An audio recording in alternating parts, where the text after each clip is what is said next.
उग्रवादी। देखिए वो पार्लियामेंट का इशू है, उसमें मैं ये स्पीकर की जिम्मेदारी है। रमेश बिधूरी जी आपके माननीय सांसद हैं और उनके लिए आप एक सख्त शब्द नहीं बोल पाए अभी तक, कुछ भी नहीं। यानी कि मानूंगा ना कि आपकी मर्जी से ही हो रहा है। अब अगर सिर्फ टेररिस्ट ही कहा होता, उसकी तो हमें आदत है। आप मेरा सोशल मीडिया देखिए तो टेररिस्ट बुलाने में तो ये थकते नहीं है, लेकिन उसके साथ जो कहा। नमस्कार, आप देख रहे हैं दिल्ली तक, मैं हूं आपके साथ अनुराधा तंवर। भारतीय जनता पार्टी के दिल्ली से लोकसभा सांसद रमेश बिधूरी एक बार फिर से सुर्खियों में है, या फिर यूं कहूं कि सबसे ज्यादा इस वक्त अगर कोई सुर्खियों में है तो वो है रमेश बिधूरी। और ये कहना बिल्कुल गलत नहीं होगा।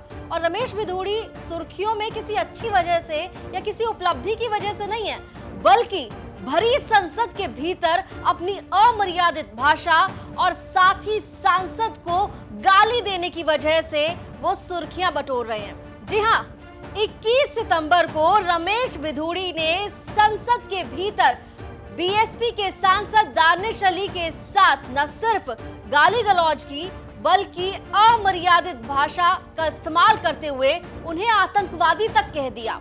शायद आपको मेरी बात पर यकीन ना हो, तो इसलिए आपको हम वीडियो दिखाएंगे, लेकिन वीडियो के भीतर उन शब्दों को हमने बीप किया है जहां पर रमेश बिधूरी गाली दे रहे हैं।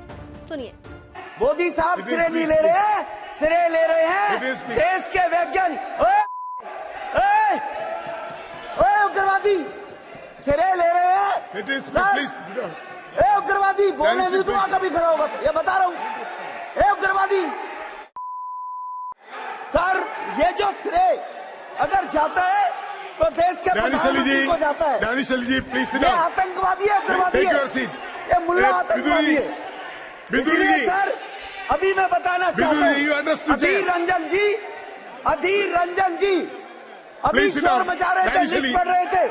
उस लिस्ट में अधीर रंजन जी जब लिस्ट पढ़ रहे थे 1975 से लेकर अभी तक, इसकी बात जी बाहर देखो। तो रमेश बिधूरी का बयान आपने सुना। जी हाँ, ये वही बयान है जो संसद के भीतर दिया गया है। और जब रमेश बिधूरी गाली गलौज कर रहे थे तो उनकी बगल में बैठे डॉक्टर हर्षवर्धन देखिए कैसे मुस्कुरा रहे थे। जी हाँ, ये देखकर आश्चर्य होता है, हैरानी होती है। शर्मनाक बयान रमेश बिधूरी की ओर से दानिश अली के लिए भरी संसद में दिया गया, लेकिन उन पर कोई कार्रवाई नहीं हुई, उन पर कोई एक्शन नहीं हुआ, उन्हें कोई सस्पेंशन नहीं झेलनी पड़ी।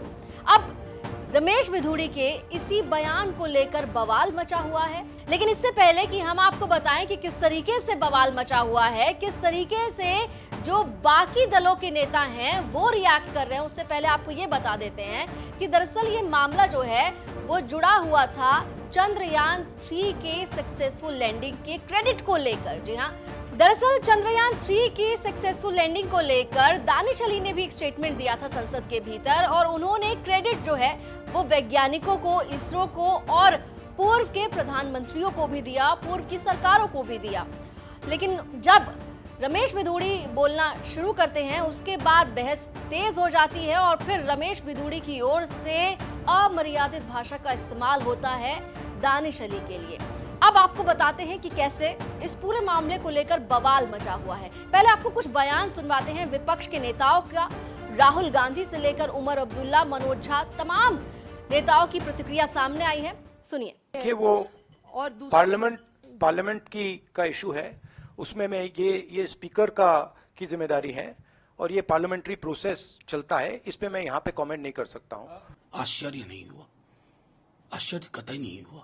प्रधानमंत्री जी के वसुधैव कुटुंबकम की सच्चाई यही है। गोडसे को देशभक्त बताने वाला सांसद कौन है, किस पार्टी का है? टिम्बकटू में नहीं है, भोपाल से सांसद है। और कल जो भाषा सदन के अंदर बोली गई, एक सांसद के लिए अगर सदन के अंदर ये भाषा बोली जा रही है तो सोच के देखिए कि सड़कों पर, गलियों में, नुक्कड़ में, गांव में मुसलमानों के खिलाफ, दलितों के खिलाफ, वंचितों के खिलाफ किस तरह की आवाज को, किस तरह की जुबान को लेजिटिमेसी दी गई है। प्रधानमंत्री जी, सबका साथ सबका विकास को जीना पड़ता है।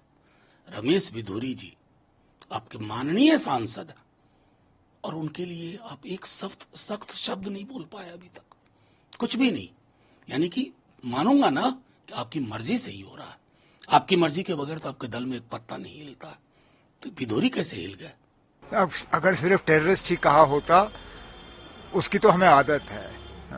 आप मेरा सोशल मीडिया देखिए तो टेररिस्ट बुलाने में तो ये थकते नहीं है, लेकिन उसके साथ जो जो कहा, मैं आपके चैनल को तो लोग देखते हैं, मैं वो अल्फाज यहाँ दोहराना नहीं चाहता हूँ, लेकिन शर्मिंदा भी होता हूँ कि पार्लियामेंट में इस तरह के अल्फाज इस्तेमाल किए गए।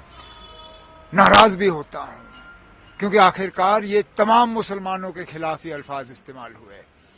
समझ में नहीं आता वो लोग जो बीजेपी के अंदर हैं मुसलमान या बीजेपी के साथ जुड़े हुए हैं, वो किस तरह ये बर्दाश्त करते। मैं तो बीजेपी के बाहर रह के भी मुश्किल समझता हूं इन चीजों को बर्दाश्त करना। जो लोग इनके साथ मिलके काम करते हैं वो रात को सोते कैसे हैं जब उनके साथी उनके बारे में इस तरह सोचते हैं। वो अल्फाज जो उन्होंने इस्तेमाल किए वो तमाम मुसलमान कौम के खिलाफ इस्तेमाल हुए, सिर्फ एक ऑनरेबल एमपी के खिलाफ नहीं। इससे पता चल जाता है कि इन लोगों के, मुसलमानों के तहत सोच क्या है, वो हमारे बारे में क्या सोचते हैं। शर्म आनी चाहिए इन लोगों को। नया पार्लियामेंट, लेकिन वही पुरानी सोच, घटिया सोच। चलिए अब आपको कुछ विपक्ष के नेताओं के ट्वीट्स भी दिखा देते हैं कि सोशल मीडिया पर किस तरीके से रमेश भिदोरी ट्रेंड कर रहे हैं और कैसे जो विपक्ष के नेता हैं उनकी तरफ से तीखी प्रतिक्रिया रमेश भिदोरी के स्टेटमेंट पर दी जा रही है। आम आदमी पार्टी के राज्यसभा सांसद संजय सिंह ने ट्वीट करते हुए लिखा, विपक्ष का कोई नेता बोले तो निलंबित करके बाहर कर दिया जाता है। सुनिए इस बीजेपी सांसद की भाषा। बीएसपी सांसद दानिश अली को सदन के अंदर आतंकवादी कह रहा है। देश संविधान और संवाद से चलेगा, दादागिरी से नहीं। सिर्फ एक ही नहीं बल्कि संजय सिंह ने कई ट्वीट किए हैं। दूसरे ट्वीट में संजय सिंह लिखते हैं कि मोदी जी क्या संसद में आपके साथ आतंकवादी बैठते हैं? क्या आरएसएस में यही भाषा और संस्कार सिखाया जाता है? मैंने तो मणिपुर की हिंसा का मामला उठाया, मुझे निलंबित कर दिया गया। दानिश अली के साथ गाली गलौज करने वाले इस सांसद पर क्या कार्रवाई होगी? तो वहीं महुआ मोइत्रा लिखती हैं, abusing Muslims OBCs an integral part of BJP culture, most now seeing nothing wrong with it. Narendra Modi has reduced Indian Muslims to living in such a state of fear in their own land that they grin and bear everything. Sorry but I am calling this out. माँ काली hold my spine. तो वहीं आपको बता दें कि आम आदमी party के एक और राज्यसभा सांसद सुशील गुप्ता ने भी इसको लेकर ट्वीट किया है और लिखते हैं कि भाजपा के इस सांसद ने लोकतंत्र के मंदिर को कलंकित करने का काम किया है। संसद में स्पीकर के सामने दिल्ली भाजपा का ये सांसद एक अन्य मुस्लिम सांसद को गाली दे रहा है, लेकिन स्पीकर चुप है। संजय सिंह जी और राघव चड्ढा जी को बिना किसी कारण सस्पेंड कर देने वाले स्पीकर क्या भाजपा सांसद पर एक्शन लेने की हिम्मत करेंगे? तो फिलहाल एक तरफ जहां राजनीतिक दल रमेश भिदोरी के बयान पर तीखी प्रतिक्रिया दे रहे हैं, तो वहीं अब खबर ये है कि स्पीकर ओम बिरला ने भी रमेश भिदोरी से उनके इस व्यवहार पर गंभीरता से बात की है और उन्हें वार्निंग देते हुए ये कहा है कि इस तरह का बिहेवियर, इस तरह का व्यवहार भविष्य में दोबारा रिपीट नहीं होना चाहिए, नहीं तो फिर उन्हें सस्पेंशन झेलना पड़ सकता है। ये सूत्रों के हवाले से जानकारी मिल रही है। फिलहाल ये भी जानकारी मिल रही है कि रमेश भिदोरी का जो ये बयान है पूरा, संसद की कार्रवाई से वो अंश हटाया जाएगा। दिल्ली से जुड़ी तमाम खबरों के लिए आप देखते रहिए दिल्ली तक।